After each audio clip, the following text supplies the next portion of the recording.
So today I've been asked to talk to you about how women, men, and non-binary people might get together and close the gender gap sooner rather than later. So my presentation is going to first mind the gap and then outline the practical policy strategies that feminists have actually been fighting for decades. So what do I mean by minding the gap? Well, the gender gap is never really about gender alone.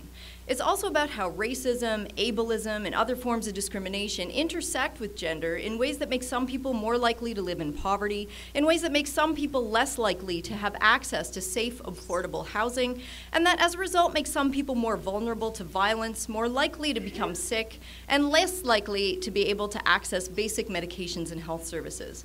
So the data from the Canadian Centre for Policy Alternatives, Statistics Canada, and the Canadian Women's Foundation all reveal that nationwide, those who experience the highest rates of poverty are racialized women, women with disabilities, First Nations women living off reserve, single mothers, immigrant women, Métis and Inuit women living in the provinces, and single senior women.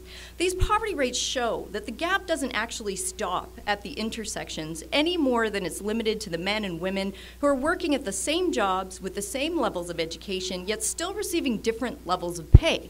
Men, of course, making more and women making less. These poverty rates also show that gaps exist between and among women who are differentially located at the intersections of multiple subject locations and between all women in general who bear the disproportionate burden of poverty and those who do not. That said, the gender gap can't really be reduced to income deciles alone.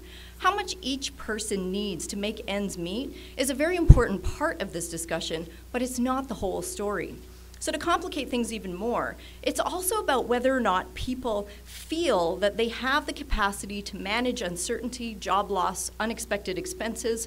In other words, whether people actually feel secure. While many people might identify themselves as middle class, Miles Korak, an economist in residence at Employment and Social Development Canada, and Kate McInturf, who's a policy analyst from the Canadian Centre for Policy Alternatives, have recently articulated that being middle class is actually more about how you feel than it is about how much money you make. According to McInturf and Korak, to be middle class is actually about having a sense of security, having a sense of control over your life, and having a sense of hope for the future, that you're actually going to continue to be secure, and that you're actually going to be able to do better over the long term. So when people are excluded from the middle class through discrimination, unequal pay for equal work, or shouldering the responsibility for care work without any supports, it isn't just about having enough to make ends meet, although that's very important. It's also about living with constant insecurity or the feeling of precarity. So the feeling that your job, livelihood, or income is not actually going to carry you into the future, or that it can be taken away arbitrarily. So overall, being excluded from the middle class is about not having control over the most basic necessities in your life.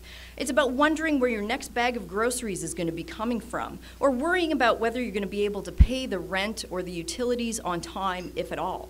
And most of all, being excluded from the middle class is about believing that these kinds of living conditions are never really going to change for you. So to mind the gap, I want to begin by asking you to join me in taking a look at a couple of tables of data based on the Canadian Centre for Policy Alternatives 2014 report on the gender gap. This study makes use of a custom data set taken from the results of the 2011 National Housing Survey.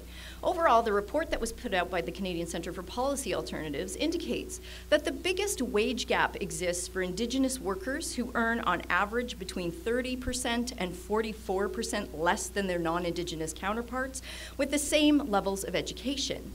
The same is true for racialized workers and for non-racialized, non-Indigenous women. The study also reveals that education actually only makes a minor difference to any of these wage gaps, particularly for those workers who are employed in the private sector.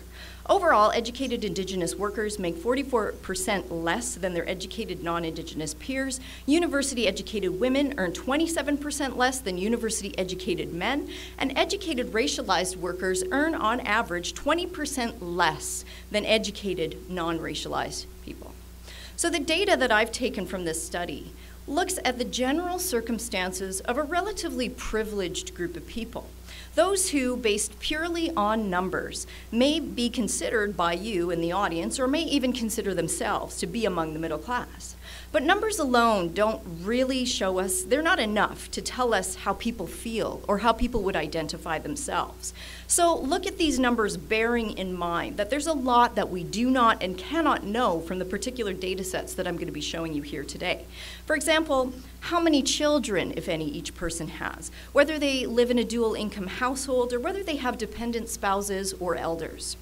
So all you can really know from these charts that I've created here is what different demographic groups who were employed at full-time, full-year salaried jobs earned in the public and private sectors at a particular point in time. But what's most striking about this data is how starkly it represents a number of gaps at the intersection of race, class, and gender, and that those who suffer the most wage discrimination in the private sector are actually way better off in public sector jobs. So you may ask why I have chosen these data sets for my talk today. And the answer is not only because of the way that they reveal these gaps, but also because the people represented here are neither the wealthy nor are they the upper middle class. Nobody on these tables is going to be making it onto the Sunshine List anytime soon. Nobody's income on these charts would qualify them for a place among the poorest of the poor either. They are instead among the lucky people who've landed that increasingly scarce and often coveted work situation, the full-time, full-year position that provides them with a salary, steady work, and maybe even a benefits package. These are the people whose full-time, full-year positions are often relied upon to bolster one of the greatest mythologies surrounding working life in the present, and one that young students with considerable family support sometimes often bring into my classroom. And that's this idea that people go to school and maybe they work a little bit during their education in order to make ends meet, but when they graduate, they're going to get a job that's going to carry them through until retirement or until some kind of freely chosen career change. And this fantastical story often leads to the assumption that there's another job out there after that career change that's going to carry them through to retirement or until another freely chosen career change. But I think that many of us know that this dream has never really been attainable for most workers in a gendered, racialized, and discriminatory labor market. And many people face considerable barriers to obtaining post-secondary education in the first place. Even with that post-secondary education, however, at present, like I said before, all the data shows that education doesn't fix any of these gaps that I'm talking to you about here today. And current Canadian policies really aren't working for those people who need them to work for them the most. And in fact, in some regions of Canada, the reality of working life looks much, much different than these tables. I come to Lethbridge from a city profiled in a recent report entitled The Precarity Penalty. That was put out by Wayne Luchuk at McMaster University in the United Way in 2013. And this report shows that almost half the workers in the Toronto-Hamilton region are working in either full or part-time jobs with no job security and no benefits. Or they're working in temporary contract and casual positions with no job security, no benefits, and no access to EI, even though they may be paying into it. That means that half of the adult working population in that region was income insecure in 2013. Wrap your head around that. Half the adult working population. With income insecurity comes housing insecurity. With housing insecurity comes food insecurity. And with all of that insecurity together, access to prescription drugs and dental, a place in the middle class, and hope for the future become increasingly elusive. This report shows that for many, taking on multiple positions and multiple contracts is a reality that people have to do to make ends meet. And this reality is something that needs to be taken into account across the country. I've not been able to find a comparable study that profiles up Alberta. So if anyone has any leads, and I'm looking at you, Parkland Institute, maybe you've got some studies that can show this, please let me know, because I'm curious to know how many people are laboring under the same conditions across Alberta, or maybe I've just identified another gap, a research gap. But even in the event that you are one of those lucky few, one of the lucky few profiled in these tables, the numbers show that there are still significant gaps between the incomes of those non-racialized, non-Indigenous men and women and their racialized and Indigenous counterparts who are employed full-time, full year in both the public and the private sectors. What these numbers reveal, and here's our public sector data. So the private sector data reveals that on average, non-racialized, non-Indigenous men are at the top, and racialized and Indigenous women are at the bottom. And in the public sector, the gap kind of narrows, but what we can see here is that in both tables, at all intersections, men on average are paid more than women on average who are paid less. So if we take into consideration the low-income cutoff and the percentage of minimum wage workers that exist, we can see that 60% of minimum wage workers in Alberta are women, and the total percentage of the population of workers in Alberta that collect minimum wage is at 4%. In Ontario, it's at 9%.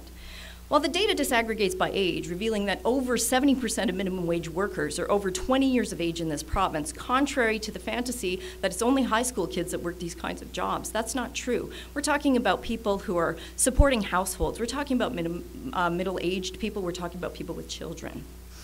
When thinking about this low-income cutoff, though, consider that the low-income cutoff is the measurement of how much money a family would need to pay for their basic necessities. Families below the low-income cutoff have to spend 20% more of their income on the basic necessities of life. In certain cases, depending on how much below the low-income cutoff families are, they may pay more than 50% of their income on rent and rely on food banks to alleviate their food insecurity.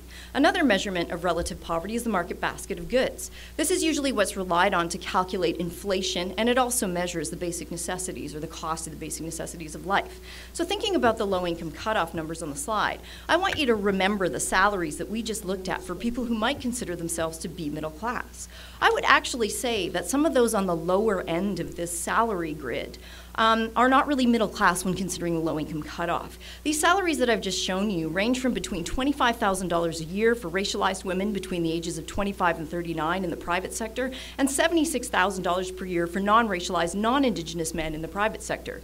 Someone earning closer to that $25,000 salary is also closer to not meeting their basic needs if some kind of unexpected expense comes around.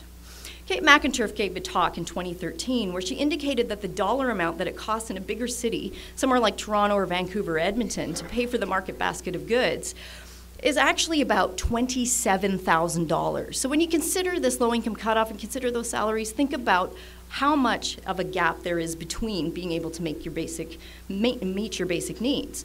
Like if you were earning minimum wage in Alberta, for instance, your income would only sit at maybe around $24,000. So you might be almost $600, maybe more like $1,000 short of the low-income cutoff. In Toronto, that number is much higher. So you'd be clocking in at maybe $22,000 on minimum wage, which sets you at a $5,000 gap between your ability to meet the cost of the market basket of goods. So all of this shortfall in both provinces, however, is before the cost of childcare. So let's say you had a kid in either province. Well, the government of Alberta has estimated that the monthly cost for childcare for one child can range from anywhere between $950 to $1,200 per month, depending on where you live. In Ontario, that cost is much higher, and cities like Toronto have limited spaces. So as you can imagine, nobody can really survive off these kind of wages, and if you have children, the cost of childcare is prohibitively expensive. So how do we fix the gap? Well, feminists have been talking about how to fix the gap for decades, and people have developed these kinds of policies and strategies. They just haven't been implemented. So where is the political will to implement these kinds of strategies? The first one is a national child care strategy, national housing strategy, valuing feminized labor, making sure that tax policy doesn't penalize women, enhance their dependency on higher-earning partners, or create disincentives to work, modifying the rules for EI, eliminating workfare. Under the Canada Assistance Plan in the 1970s, workfare was actually illegal. Like, why is this not being changed? Ending discrimination, of course, and stereotyping and chilly climate. So if anyone has any questions after about this, I can speak to that more clearly. So when it comes to actually changing this particular kind of situation and building coalitions around this particular kind of situation, the coalitions that form between all men, women, and non-binary people who want to close these discrimination gaps wherever they are located at the intersections must actually be invested in re-envisioning who we value, what we value, and how we value. valuing and envisioning new modalities of something called social citizenship, interdependence, and reciprocity. Because what is at stake is really the difference between life and death for some people. Thank you. Dr. Hodes gave you the Canadian perspective, more or less a North American perspective. And in 15 minutes, I'll try to share with you my perspective in how to close the gender gap. But it's kind of very daunting question since that's been already. Okay, while Annalise is fixing, my presentation with is regards to the more or less a global perspective of gender gap, and taking from the information from the flyer which SACPA gave you, it regards to the World Economic Forum ranking of countries and the prediction or the assumption that it would take a century to actually close the gender gap. But that particular century doesn't speak of the global century, but rather a particular country, or more or less developed countries. So I'll just focus here, the World Economic Forum Global Gender Gap Index measured in 4 categories. You have health, education, economic participation, and participation, economic empowerment, and political participation. So based on the index, there are 145 countries. So of the world ranking, you'll see 2016, you have there Philippines, where my home country is. It ranked number 7 last year, and consistently in the top 10 since 2006 when it started. So Philippines is a developing country. Canada is ranked 35, a developed country. USA is ranked 45. Japan, the highly developed country in Asia, ranks 111. So the earlier question I came about was that how come there's this gap that United States and Canada, if you look at this situation, the world ranking or the global gender gap index, you'll notice that developing countries, okay, fare better in terms of closing the gender gap a bit. Okay, so this is a record of countries looking at about 30 or 40% of the gap has kind of closed. But for Canada, it's a bit lower than the Philippines. So, however, the absolute, the numerical value doesn't speak of the reality. And probably I'll share to you earlier this slide about Philippines being consistently in the top 10 of the world ranking. You look at this, I cannot really see because I'm smaller, it has to be here. So if you look at that, the top 5 countries remain to be Nordic countries. So Finland, Iceland, Sweden, these are the countries that actually have reached about 30% of their policy-making bodies, women. Okay, so there are more gender-fair policy, more women in politics, and there are more what they call affirmative actions towards making gender parity. Okay, and you have there Rwanda, number 5. So you ask yourself, a war-torn country besting Canada in the ranking. Canada ranked 35, Rwanda number 5. What is the reason? Of course, women in Canada would live better quality of life than the women in Rwanda. However, the measurements of political participation, more women are engaged in politics in Rwanda. Why? Or other countries higher than the ranking in Canada. Why? Because if they don't do it, nobody will. Whereas in Canada, or in the United States, or Japan, the options are there for women not to actually engage. Because the government, the so-called social safety net, is already available for them. Whereas for women in the Philippines, women in, what else? Slovenia or Nicaragua, they have to fight for it. They have to fight for fair economic wages. They have to be engaged in politics to actually get the policy that they want, because nobody will do it. Whereas in Canada and highly developed economies, there are particular understanding of the level of liberties, the level of social safety net achieved already, that somehow many women believe that the women in parliament, the women in the ministry, the women there, that what we call bureaucratic feminism, would actually be responsible to uplift or elevate the lives of other women. So that's the main difference.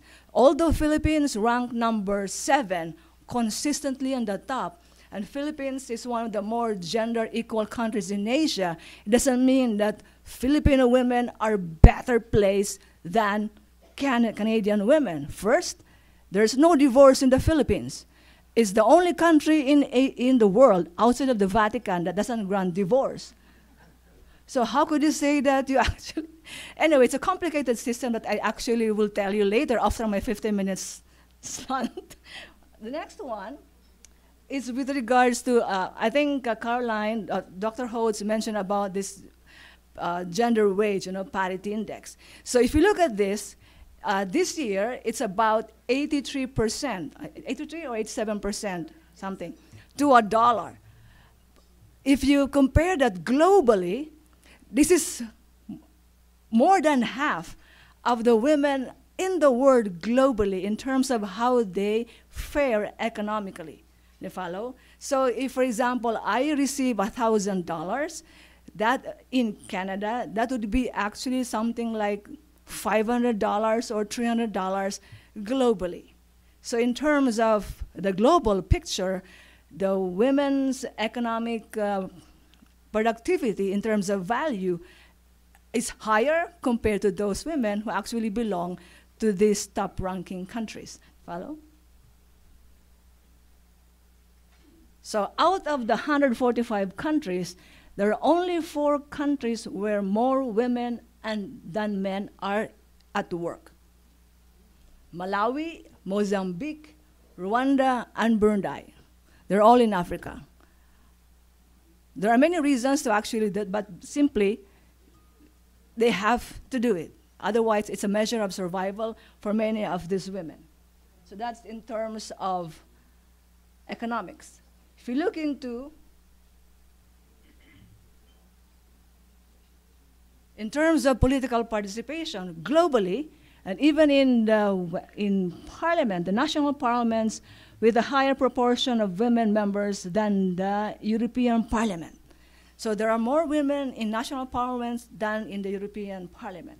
So these countries are, okay, again, Rwanda, Bolivia, Andorra, Cuba, Sweden, Seychelles, Senegal, and that. Okay, so Canada sits at what percent? About 23%, 27%. So the target of United Nations for Millennium Development Goals is to actually reach 30% women in parliament. And we haven't reached that, neither the US. Philippines have surpassed that. In fact, I think only in Colombia, Philippines, and Fiji where more women occupy leadership positions.